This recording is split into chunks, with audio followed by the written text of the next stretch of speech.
Hello everyone! Today's topic is how to hold a note. I know you're thinking, I know how to hold already. 2 beats, 3 beats, 4 beats, not a big deal. But are you really holding the notes properly? Despite it's one of the first things you learn in music, yet a lot of people are doing it wrong. And if you're a beginner, especially learning it by yourself, I bet you're holding notes wrong. And even intermediate and more advanced students still hold the notes wrong. I see this all the time in my lessons. So today I'm going to talk about how to hold the notes so you won't have to keep doing this wrong. Before I start, I want to say a huge thank you to my patrons on patreon.com and YouTube members. Your support has been huge help and encouragement as I try to make more contents. And if you're kind enough to support me for $3 or $10 per month, I'll leave the link to my Patreon page in description. You can also support me directly from YouTube from right here. Alright, let's start. So we're gonna start with this easy piece, Horse Sense. This is at the end of level 1A lesson book from Alfred. By the way, if you're wondering what beginner and intermediate piano books I use for my lessons, I have a video for those, so check them out. With this kind of music, what I see all the time from my students is this.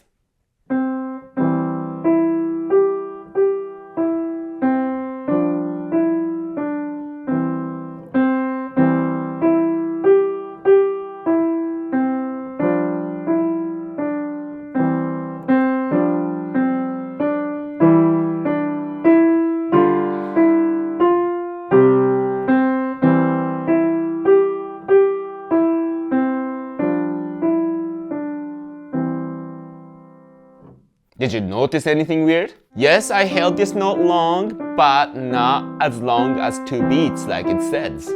And this simply happens because students just think, oh, I have to hold this note, but not thinking for how many beats or not counting the beats. I explained the importance of counting beats in this video. Holding 2 beats for a half note is one of the first things you learn in your piano studies. Yet, a lot of people don't count, so you don't know if you're holding 2 beats or 1 beat or 1.5 beat or 2.5 beat or 3 beats.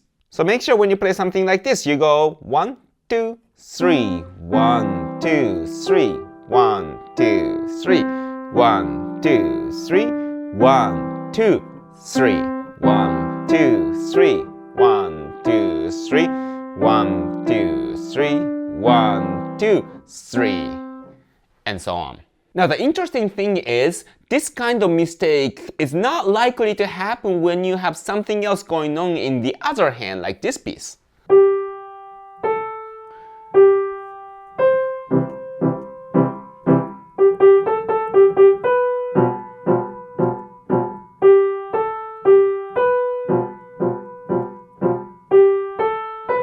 Because your left hand is basically becoming your metronome and tells you where you are. And unless you do something weird like play left hand super fast, then you won't mess up the holding. But when both hands stop and hold, that's when, if you're actually not counting the beats, then you're gonna end up being holding for too short or too long and break that 1, 2, 3 rhythm. So let's say you're actually counting throughout the music, but then you might be doing this.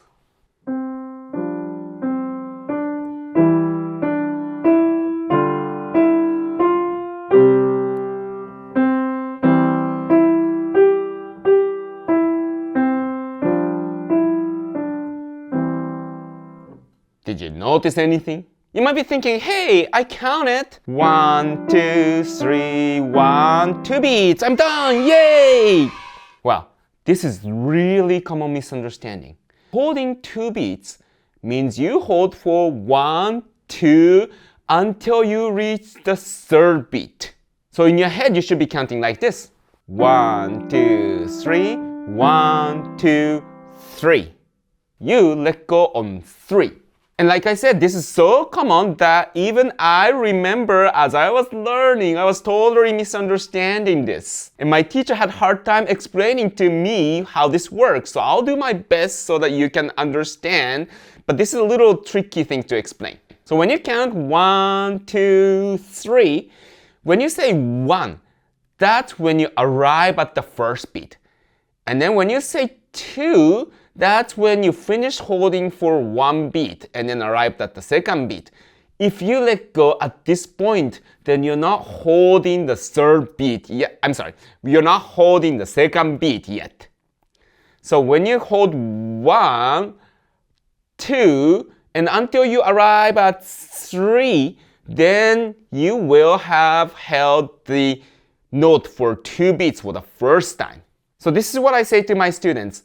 When you have to hold for 2 beats, you hold until 3. When you hold for 3 beats, you hold until 4. And when you hold for 4 beats, you count 1, 2, 3, 4, and then on the next beat, you let go. That way, you will end up holding the proper number of beats, 2 or 3 or 4, or how many ever beats you're supposed to hold for. So in this piece, this is how you do it.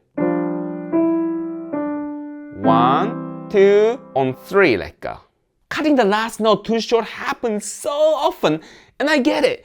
You just played this entire piece, you might be tired, you're getting near the end, and you're like, oh, I'm done, and then totally forget about holding the last note or counting properly. But as a musician, you don't let your guard down until the last moment of your music. And after holding for the proper number of the beats, and then when your music is finally done, then you can let your guard down. Do whatever you want. But you gotta be careful about the last note, because after that, there's no note anymore. You can't make up. If you make a mistake at the last note, if you don't hold it enough, that's the last impression your audience will have. In the worst case, that's the only thing the audience will remember from your performance. If you make a mistake at the beginning of the music, you have this whole piece to make up for it, and people may not even remember what happened in the beginning. But if you make a mistake at the last note, or even hold a little too short and leave a little weird impression, that's the last impression you make to the audience. So such a simple thing like holding the note properly till the end of the music, it really boosts your overall performance impression. Now when we talk about holding, you're probably thinking about 2 beats, 3 beats, 4 beats, but actually even 1 beat has to be held properly. For example, this piece has a 1 beat hold right here and ends with 1 beat hold.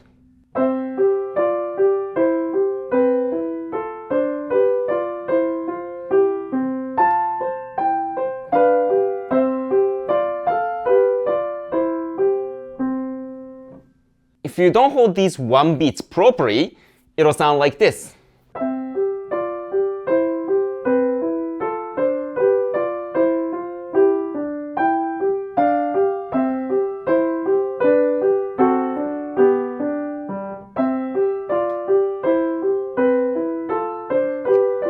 It's a very awkward transition to the next section because you didn't have that full 4 beats in that measure. And at the end, if you don't count properly, this is how it sounds.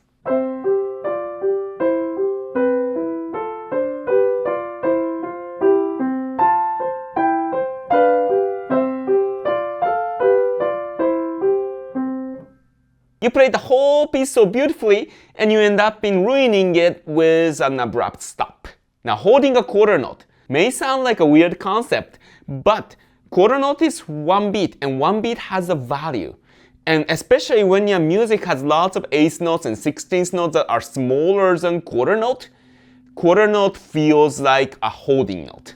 It's all relative. When the quarter note was the smallest note, then it sounds like a stepping note where you just play and keep going to the next beat.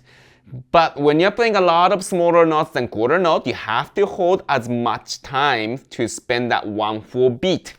So remember, quarter note equals 2 eighth notes. So the music like this, you should be counting 1 and 2 and 3 and 4 and 1 and 2 and 3 and 4 and 1 and 2 and.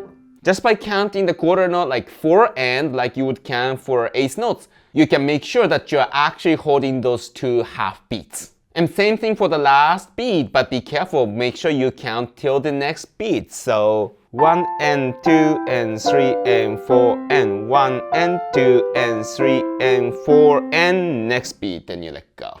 And then you will end up holding it properly till the very end of the music, and then your audience is gonna be so much happier. So while we're on the topic of holding, what about fermata? Yeah, these eyeball-looking things. Fermata is an instruction to hold that note longer than the original value of the note. But for how long? Actually, there's no rule about it. You as a musician get to decide how long you want to hold that note. And unless you hold it super ridiculously long like a lot of my students do when I explain about fermata for the first time, sure, that's cute, but I've seen it many times already.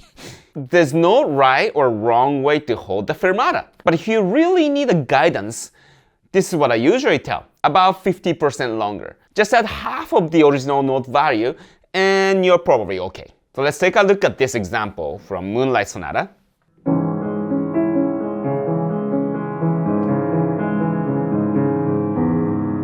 1, 2, 1, 2 plus fermata 1 and let go. So I just added 1 beat and that's about the time I would normally hold for. It's not like I'm always counting when I do fermata, because fermata for me is like a magic clock that stops the time. So I kind of freeze and enjoy my own sound. And then when I'm done, I'm done. But when I teach, sometimes I have to give some kind of rule to the students who can't just go with the artistic feel if that doesn't make sense to them. Then I usually say about 50% more. Let's take a look at another example from Liebestraum. 1, 2, 3, 4, 5, 6. 1, 2, 3, 4, 5, 6. 1, 2, 3, 4, 5, 6 plus 1, 2, 3. Done. I'll try to do the same thing without counting this time.